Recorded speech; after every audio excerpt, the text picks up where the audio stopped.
మన దేశంలో ఉన్నత విద్యా వ్యవస్థను పూర్తిగా మార్చేగల ఒక కొత్త చట్టం రాబోతోంది. దాని పేరే వికసిత్ భారత్ శిక్షా అధిష్టాన్ బిల్ 2025. అసలీ బిల్లును ఎందుకు తీసుకురావాల్సొచ్చింది? దీనివల్ల మన కాలేజీల్లో, యూనివర్సిటీల్లో ఎలాంటి మార్పులు రాబోతున్నాయి? వీటన్నింటి గురించి ఈరోజు వివరంగా మాట్లాడుకుందాం. ఈ విశ్లేషణలో మనం ముందుగా గ్లోబల్ ర్యాంకింగ్స్లో మన యూనివర్సిటీలు ఎక్కడున్నాయో చూద్దాం. ఆ తర్వాత ప్రభుత్వం తీసుకొస్తున్న ఈ కొత్త చట్టమేంటి, దాని నిర్మాణం ఎలా ఉండబోతోంది, అందులోని కీలకమైన అంశాలేంటి అనే విషయాలను పరిశీలిద్దాం. దీనిపై వినిపిస్తున్న భిన్నాభిప్రాయాలను చర్చిస్తూ చివరగా మన ముందున్న అసలైన సవాళ్లేమిటో కూడా మాట్లాడుకుందాం. సరే, అసలు పాయింట్కి వద్దాం. ఇప్పుడు ఉన్నట్టుండి ఇంత పెద్ద మార్పు ఎందుకు అవసరమైంది?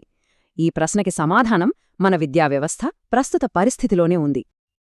మంచి ఉన్నత విద్య అనగానే మనలో చాలామందికి అమెరికా, యూకే, ఆస్ట్రేలియా లాంటి దేశాలే ఎందుకు గుర్తొస్తాయి? మన దేశంలో ప్రపంచస్థాయి ఐఐటీలు, ఐఐఎంలు ఉన్నా ప్రతి ఏటా లక్షల మంది విద్యార్థులు విదేశాలకెందుకు క్యూ కడుతున్నారు? ఇది మనందరం ఆలోచించాల్సిన ప్రశ్న కదా. ఈ నంబర్ చూడండి, 123. ఇది మనకు చాలా పెద్ద కథ చెబుతోంది.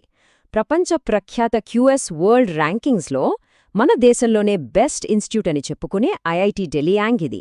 అంటే టాప్ 100 గ్లోబల్ యూనివర్సిటీల లిస్ట్లో మన దేశం నుంచి ఒక్కటంటే ఒక్కటి కూడా లేదన్నమాట. మరి ఈ పరిస్థితి మారాలి కదా. మరి ఈ పరిస్థితిని మార్చడానికే ప్రభుత్వం ఈ వికసిత్ భారత్ శిక్షా అధిష్టాన్ బిల్లును తెరపైకి తెచ్చింది. ఇది మన ఉన్నత విద్యారంగంలో ఒక భారీ సంస్కరణ అని ప్రభుత్వం చెబుతోంది. సింపుల్గా చెప్పాలంటే ఈ బిల్లు ముఖ్య ఉద్దేశ్యం ఒక్కటే: ఇప్పుడున్న గందరగోళాన్ని తగ్గించడం. అంటే యూజీసీ, ఏఐసిటిఈ ఇలా పదుల సంఖ్యలో ఉన్న సంస్థలన్నింటినీ తీసేసి వాటన్నిటి స్థానంలో ఒకే ఒక్క పవర్ఫుల్ కమిషన్ను తీసుకురావడం అన్నమాట. అయితే ఇది ఉన్నట్టుండే తీసుకున్న నిర్ణయం కాదు.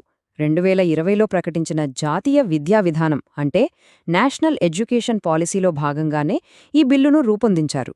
పాత సంక్లిష్టమైన రూల్స్ని పక్కన పెట్టి మన విద్యావ్యవస్థను ఆధునీకరించడమే దీని లక్ష్యం.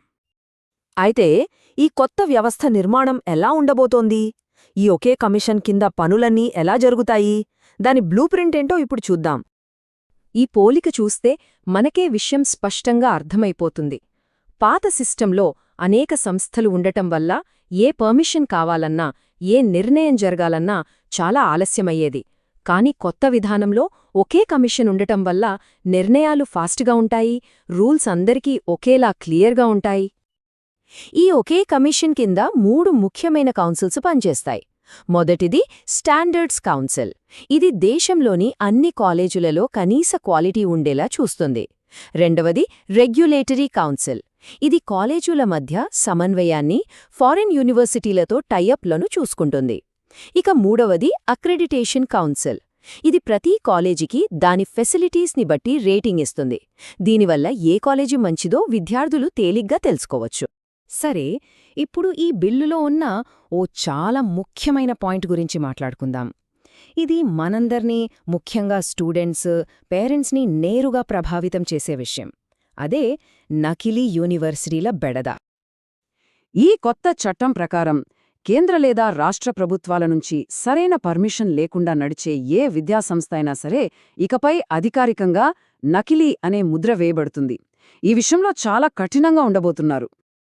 అంతేకాదు, అలాంటి నకిలీ సంస్థలను నడిపితే ఏకంగా 2 కోట్ల రూపాయల వరకు భారీ జరిమానా విధించే అధికారం ఈ చట్టం కల్పిస్తుంది. ఇది విద్యారంగంలో మోసాలను అరికట్టడానికి ప్రభుత్వం ఇస్తున్న ఒక గట్టి హెచ్చరిక అని చెప్పొచ్చు. ప్రతి నాణ్యానికి 2 వైపులూ ఉన్నట్టు ఈ బిల్లుపై కూడా భిన్నాభిప్రాయాలు వ్యక్తమవుతున్నాయి. కొందరు దీన్ని స్వాగతిస్తుంటే మరికొందరు ఆందోళన వ్యక్తం చేస్తున్నారు. ఆ 2 వాదనలు ఏంటో నిష్పక్షపాతంగా చూద్దాం. ఈ కొత్త వ్యవస్థలో అధికారం ఎలా ఒకే చోట కేంద్రీకృతం కానుందో చూస్తే, ఈ మొత్తం కమిషన్కు ఒకే చైర్పర్సన్ ఉంటారు. వారిని రాష్ట్రపతి నియమిస్తారు. అలాగే కేంద్ర, రాష్ట్రాల నుంచి కాలేజీలకు వచ్చే నిధులన్నీ ఒకే ఫండ్ కిందకు వస్తాయి. అయితే ఇక్కడే ఒక పెద్ద ప్రశ్న తలెత్తుతోంది.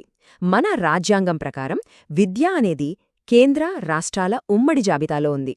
మరి ఇలా అన్ని అధికారాలు ఢిల్లీ చేతుల్లోకి వెళితే రాష్ట్రాల పాత్ర నామమాత్రంగా మారిపోదా అనే ఆందోళన కొందరు విద్యావేత్తలు, కొన్ని రాష్ట్ర ప్రభుత్వాల నుంచి బలంగా వినిపిస్తోంది. సరే, ఈ బిల్లు, దాని నిర్మాణం, దానిపై జరుగుతున్న చర్చలు ఇవన్నీ పక్కన పడితే అసలు క్షేత్రస్థాయిలో ఉన్న సమస్యల మాటేమిటి? ఒక కొత్త చట్టం రాగానే ఏళ్లుగా పేరుకుపోయిన సమస్యలన్నీ పరిష్కారం అయిపోతాయా? మన గవర్నమెంట్ కాలేజీల్లో కూలిపోతున్న బిల్డింగులు, క్యాంపస్లలో భద్రతా లోపాలు, కుల లింగ వివక్ష, ఏళ్ల తరబడి డిగ్రీలు చేతికి రాని పరిస్థితి, ఇలాంటి ఎన్నో సమస్యలున్నాయి. కేవలం ఢిల్లీలో ఒక చట్టాన్ని మార్చడం ద్వారా దేశంలోని ప్రతి కాలేజీలో ఈ సమస్యలు మాయమవుతాయా అనేది అతిపెద్ద ప్రశ్న.